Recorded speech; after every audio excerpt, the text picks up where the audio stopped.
వెంటనే అలా చూసేసరికి తెల్లటి గొడుగు కింద అమూల్యమైనటువంటి పట్టుబట్ట కట్టుకుని నల్లటి మబ్బు కిందకి దిగితే ఎలా ఉంటుందో అటువంటి స్వరూపంతో చిత్ర విచిత్రమైనటువంటి బంగారు ఆభరణములను ధరించినటువంటి వాడై గుండెల మీద ఐరావతం తన కొమ్ములతో కుమ్మి తన యొక్క దంతములతో కుమ్మితే ఏర్పడినటువంటి గాయములతో కూడినటువంటి వాడై చెవుల పిల్లి రక్తం ఎలా ఉంటుందో అటువంటి ఎరుపుతనంతో కూడిన ఎర్రచందనాన్ని ఒళ్ళంతా అలదుకున్నవాడై చాలా విలాసంగా ఒక ఆసనం మీద మేడ మీద కూర్చున్నటువంటి రావణాసురుడు కనపడ్డాడు.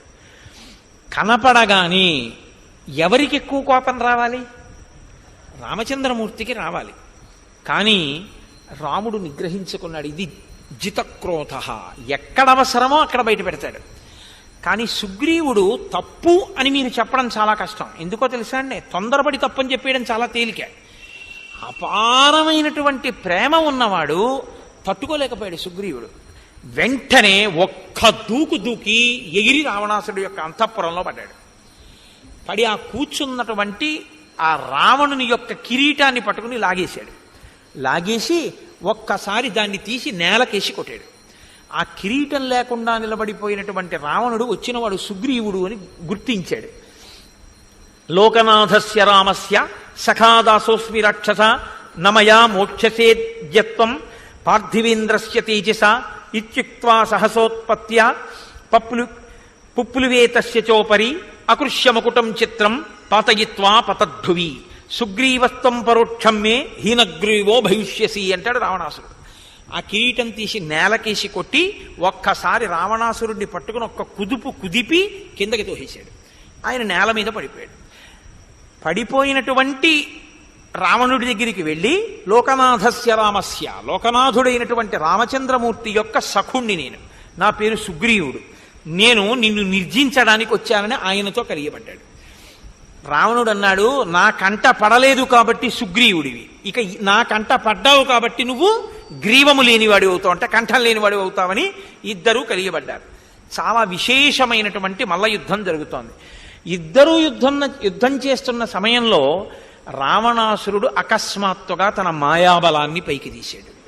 ఇది చమత్కారంగా ఉంటుంది. కాబట్టి ఇప్పుడు సుగ్రీవుడు గమనించాడు, ఓహో మాయాయుద్ధాన్ని ప్రారంభం చేశాడు. మాయాయుద్ధం ఎప్పుడూ టక్కరితనంగా ఉంటుంది. ధర్మయుద్ధం మాయాయుద్ధం ముందు నిలబడగలదా అంటే చిట్ట చివరికి నిలబడుతుందని చెప్పాలి. ఎందుకంటే అలా చెప్పకపోతే ధర్మం అన్న మాటకు అర్థం ఉండదు. కానీ తాత్కాలికంగా మాత్రం మాయాయుద్ధాన్ని జయించడం అంత తేలికైన విషయం ఏం కాదు.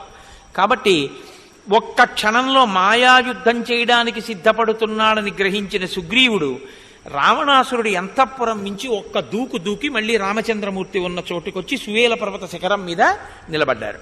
వెంటనే రాముడు అన్నాడు సుగ్రీవుడితో, అదతస్మిన్ నిమిత్తాని దృష్ట్వా లక్ష్మణపూర్వజ సుగ్రీవం సంపరిష్వజ్య తదా వచనమబ్రవీత్ అసమ్మంత్ర్య మహాసార్థం తదిదం సాహసంకృతం ఏవం సాహసకర్మాణి నకుర్వంతి జనేశ్వరాః సంశయే స్థాప్య మాం చేదం బలం చ స విభీషణం కష్టం కృతమిదం వీర సాహసం సాహసప్రియ ఇదానీం మా క్రుధా వీర ఏవం విధమచింతితం త్వయి కించిత్ సమాపన్నే కిం కార్యం సీతయా మమ భరతేన మహాబాహో లక్ష్మణేన మవీయస శత్రుఘ్నేన చ శత్రుఘ్న స్వశరీరేణ వా పునః త్వయి చానాగతే పూర్వం ఇతి మే నిశ్చితామతిః జానతశ్చాపి తే వీర్యం మహేంద్ర వరుణోపమ హత్వాహం రావణం యుద్ధే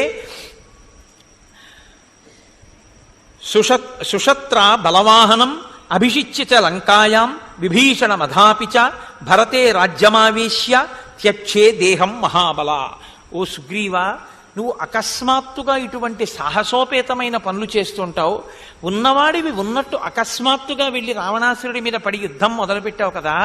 యుద్ధం అన్న తర్వాత జయాపజయములు ఎటు వస్తాయో తెలియదు కదా.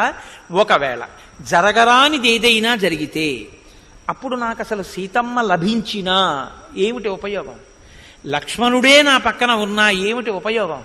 నన్ను నమ్మిన ప్రాణమిత్రుడు నా కొరకు ఉపకారం చేద్దామని వచ్చిన వాడు జరగరానిది జరిగి శరీరాన్ని విడిచిపెడితే నేను ఉండగలనా?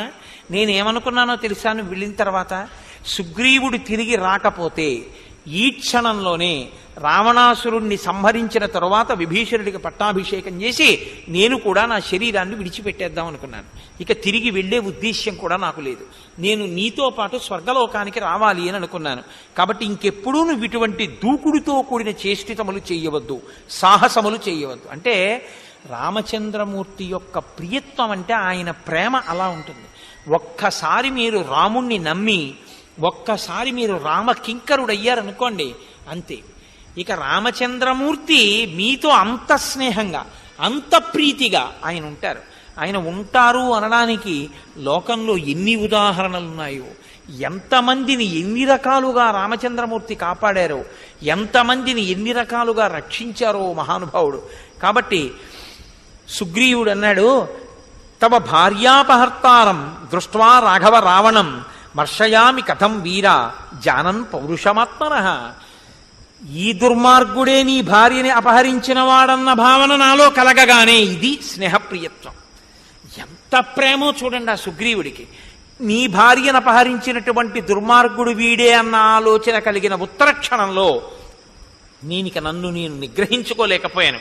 అందుకని ఒక్కసారి ఎగిరి అక్కడికి వెళ్ళి రావణాసురుడితో యుద్ధం చేశాను తప్ప దీని వలన వచ్చినటువంటి ఇబ్బంది లేదు. కాబట్టి నువ్వు ఆశ్వాసమును, మనశ్శాంతిని పొందవలసినది అన్నారు. తర్వాత యుద్ధానికి సిద్ధమయ్యారు.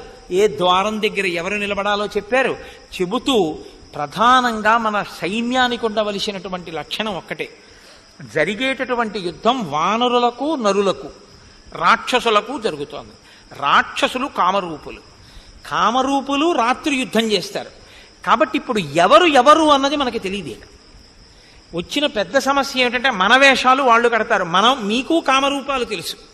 కాబట్టి మీరు కామరూపాలు పొందితే నేను బాణప్రయోగం చేసేటప్పుడు ఎవరు వానరుడో ఎవడు రాక్షసుడో తెలియదు.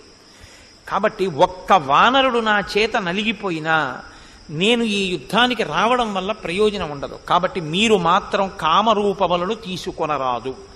వానరులందరూ వానరులుగానే ఉండాలి. ఒక్క 7 మాత్రమే మనుష్య రూపంలో తిరగాలి ఈ యుద్ధ భూమిలో.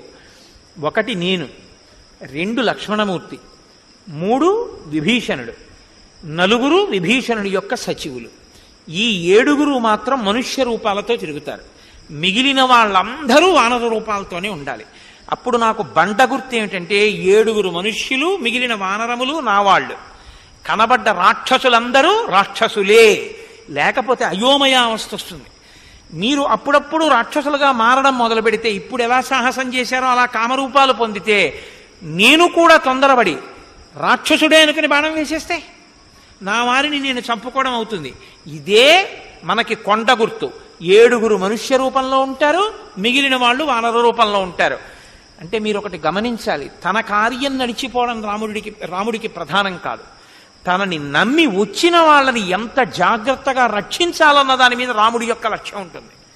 రావణుడైతే తను కోరుకున్న కోరిక తీరితే చాలు, దానికోసం ఎంతమంది నిహతులైపోయినా ఆయనకి పట్టింపు ఉండదు. ఇది ఇద్దరికీ తేడా. కాబట్టి ఎవరిని పట్టుకుంటే బతుకుతారు, ఎవరిని పట్టుకుంటే మడిసిపోతారు. రాముణ్ణి పట్టుకున్నవాడు ఎప్పటికీ బతుకుతాడు, రావణుణ్ణి పట్టుకున్నవాడు ఎప్పుడైనా మడిసిపోతాడు. ఇది తీర్పు. కాబట్టి